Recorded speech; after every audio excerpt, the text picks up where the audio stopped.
The live session should be interactive, engaging, and interesting for learners. This video will provide an overview of what happens during a live session and what you need to do to prepare for your live session. Your goal during the live session is to inform and inspire. So naturally, your presentation should include elements that will both inform and inspire learners. Remember, inform means to share your knowledge, things you know from your studies, your work, your observations, and your experience. Inspire means to ignite a spark in someone using your personal experiences and stories. Before we get started, make sure that you take a look at the Maximizing Engagement video available in our resource library and master the three-part strategy to maximizing engagement by, first, making it personal, second, using props, and third, making it interactive. Generally speaking, live sessions typically last about 1 hour, but that can vary depending on the specific schedule of the school, class, or the students. When you're deciding how to organize the time during your live session, you will want to consider the age of the students, the size of the audience, the country and culture where the students are, any special requests or instructions from the teacher, and lastly, the class or subject. For a typical 1 hour live session, the time could be divided into a 30 to 40 minute main presentation, leaving 20 to 30 minutes for questions and answers or Q&A. If appropriate, you may consider including a short activity that requires students to write something down or possibly draw something. Let's talk about both the presentation and the Q&A in a little bit more detail. Your presentation consists of what you will say to the learners, as well as a visual presentation consisting of slides or pages with photos and videos. During the presentation, you will be doing most of the talking, sharing your knowledge and experiences. The presentation is prepared by you in advance, and you will need a visual presentation. What should you cover during your presentation? To start off, it is extremely helpful if you communicate with the teacher and find out what he or she wants you to focus or touch upon, so your live session will best complement what is being taught in class. In addition to what the teacher has requested, here are some ideas of what you may want to include in your presentation. You could talk a little bit about yourself and your path to get to where you are now.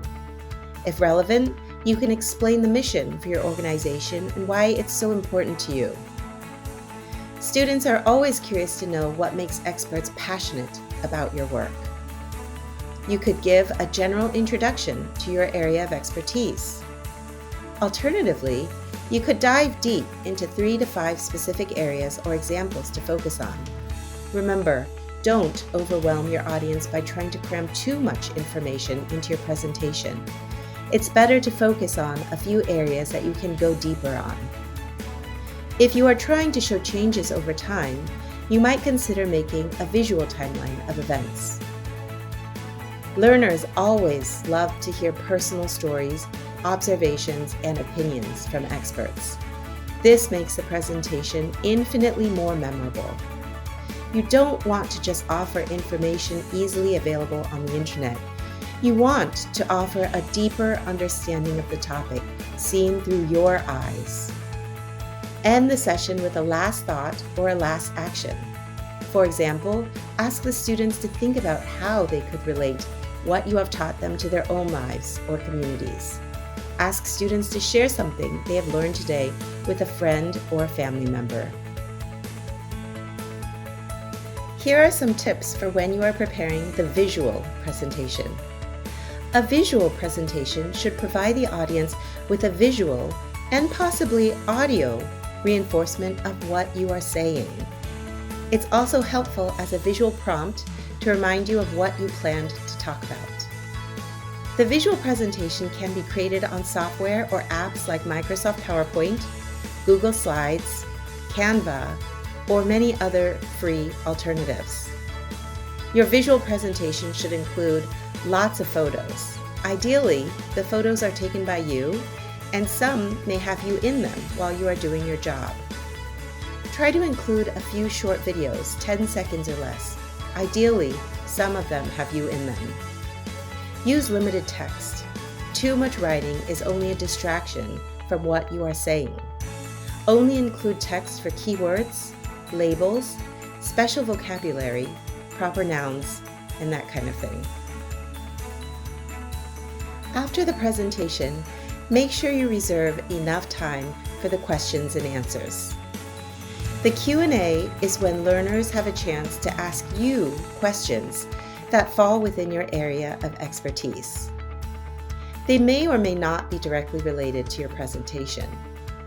Drawing from your knowledge and experience, you will answer their questions.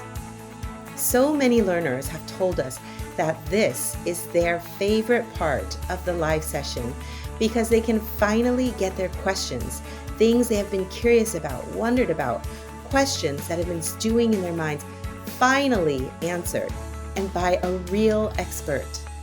The Q&A is essential to the ongoing learning process. During the Q&A, since you don't need the visual presentation anymore, close that out and let the learners see your face in the main window on Zoom as you answer their questions. This reinforces the connection between expert and learner. Thanks for watching, and I hope this was helpful. Good luck preparing and conducting the live session with an impactful presentation and Q&A session that will inform and inspire learners around the world. If you have any questions, please don't hesitate to contact us at contact@aclassroomwithoutwalls.com.